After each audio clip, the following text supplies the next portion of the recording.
আজিস টিউটোরিয়ালে তোমাদেরকে স্বাগত। আজকে আমরা 2025 মাধ্যমিক পরীক্ষার এবিটিএ টেস্ট পেপার ইতিহাস বিষয়ের এমসিকিউ এবং এসসিকিউ কোশ্চেন সলভ করব। বিভাগ ক, সঠিক উত্তর বেছে নিয়ে লেখো। বন্দে মাতরম সঙ্গীতটি প্রথম প্রকাশিত হয়েছিল বঙ্গদর্শন পত্রিকায়। ঔপনিবেশিক প্রশাসনের মনোভাব জানার জন্য প্রধান ঐতিহাসিক উপাদান ছিল সরকারি নথি। অপশন খ, সরকারি নথি। এরপরে তত্ত্ববোধিনী পত্রিকার সম্পাদক ছিলেন, এটা হবে অপশন খ, অক্ষয় কুমার দত্ত। অক্ষয় কুমার দত্ত। এরপর এশিয়াটিক সোসাইটি তৈরি করা হয়েছিল প্রাচ্য বিদ্যাচর্চার জন্য। জেনারেল অ্যাসেম্বলিজ ইনস্টিটিউশনের বর্তমান নাম হলো স্কটিশ চার্চ কলেজ। ঈশানচন্দ্র রায় কোন বিদ্রোহে নেতৃত্ব দিয়েছিল? এটা হবে অপশন গ, পাবনা বিদ্রোহের। পাবনার কৃষক বিদ্রোহ সংগঠিত হয়েছিল, এটা হবে অপশন খ, 1870 খ্রিস্টাব্দে। অপশন খ, 1870। এরপর 1857, এটা হলো সুরেন্দ্রনাথ সেন। এরপরে গোরা উপন্যাস প্রকাশিত হয়েছিল 1910 খ্রিস্টাব্দে। ইলবার্ট বিল বিতর্কে মুখ্য ভূমিকা নিয়েছিল, এটা হবে অপশন ক, ভারত সভা। ভারত সভা ইলবার্ট বিলের সপক্ষে আন্দোলন করেছিল, অপশন ক হবে ভারত সভা। এরপরে a history of Hindu chemistry Prafullachandra Ray. ঔপনিবেশিক শিক্ষার মূল উদ্দেশ্য ছিল প্রশাসনিক সুবিধার্থে কেরানি তৈরি করা। এআইটিইউসির প্রথম সম্পাদক দেওয়ান চমনলাল। লাঙ্গল যার জমিদার স্লোগানটি যুক্ত ছিল তেভাগা আন্দোলনের সাথে। এরপরে রম্পা উপজাতির বিদ্রোহ হয়েছিল গোদাবরী উপত্যকায়। তারপরে all India home rule League প্রতিষ্ঠা করেছিল অ্যানি বেসান্ত। এরপরে বুড়িবালামের যুদ্ধে নেতৃত্ব দেন বাঘা যতীন। ভারতের স্বাধীনতা সংগ্রামের প্রথম নারী শহীদ হল প্রীতিলতা ওয়েদ্দেদার। গণপরিষদের প্রথম সভাপতি ছিল ডক্টর রাজেন্দ্র প্রসাদ। স্বাধীনতার প্রাক্কালে ভারতের সবচেয়ে বড় দেশীয় রাজ্য হায়দ্রাবাদ। একটি বাক্যে উত্তর দাও। 2-1-1।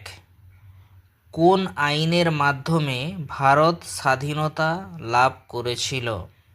এটি হবে 1947 খ্রিস্টাব্দের ভারত শাসন আইন, 4 জুলাই। 1947 খ্রিস্টাব্দে 4 জুলাই হবে, এটা সঠিক উত্তর। এরপরে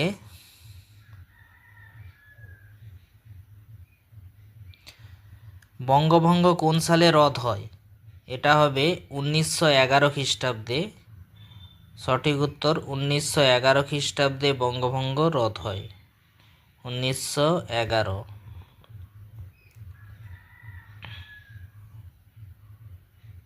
কাকে আধুনিক ভারতীয় চিত্রকলার জনক বলা হয়?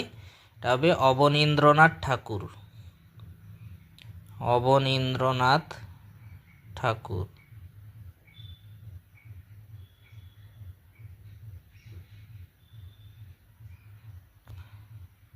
অবনীন্দ্রনাথ ঠাকুর। এরপর গ্রামবার্তা প্রকাশিকা পত্রিকার সম্পাদক কে ছিলেন? গ্রামবার্তা প্রকাশিকা পত্রিকার সম্পাদক ছিলেন হরিনাথ মজুমদার।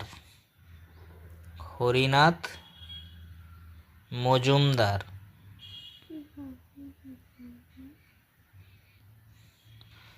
ঠিক বা ভুল নির্ণয় করো। অশনি সংকেত চলচ্চিত্রের নির্মাতা ঋত্বিক ঘটক, এটা ভুল। ধরতি আবা কথার অর্থ মুন্ডাদের পিতা, এটাও ভুল। ছাপাখানা প্রতিষ্ঠার পর মাতৃভাষায় শিক্ষা গ্রহণের সুযোগ বৃদ্ধি পায়, এটা হবে ঠিক। এটা ঠিক। এরপর মাতঙ্গিনী হাজরা ছিলেন বঙ্গভঙ্গ আন্দোলনের নেত্রী, এটাও হবে ভুল।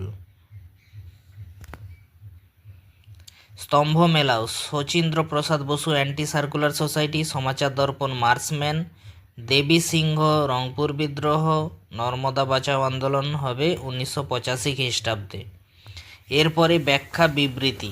ঔপনিবেশিক সরকার উপজাতিদের জন্য দক্ষিণ পশ্চিম সীমান্ত এজেন্সি নামে একটি পৃথক জেলা গঠন করেছিল। এটা হবে ব্যাখ্যা 1। এটি গঠিত হয়েছিল চুয়াড় বিদ্রোহের জন্য। রবীন্দ্রনাথ ঔপনিবেশিক শিক্ষা ব্যবস্থা পছন্দ করতেন না। এটা হবে ব্যাখ্যা 3। এই শিক্ষা শিক্ষার্থীদের মনের বিকাশ ঘটাতো না। ইতিহাসে প্রীতিলতা ওয়েদেদারের নাম স্মরণীয় ছিল। এটা হবে ব্যাখ্যা 1। ব্যাখ্যা 1 চট্টগ্রাম অস্ত্রাগার লুণ্ঠনের জন্য। এটা সঠিক উত্তর ব্যাখ্যা 1। হিন্দু প্যাট্রিয়ট পত্রিকা বিশেষ গুরুত্বপূর্ণ ছিল। এটা হবে ব্যাখ্যা 2। এই পত্রিকা সাঁওতাল বিদ্রোহ ও নীলকরদের অত্যাচারের কাহিনী তুলে ধরেছিল। এটা হবে ব্যাখ্যা 2।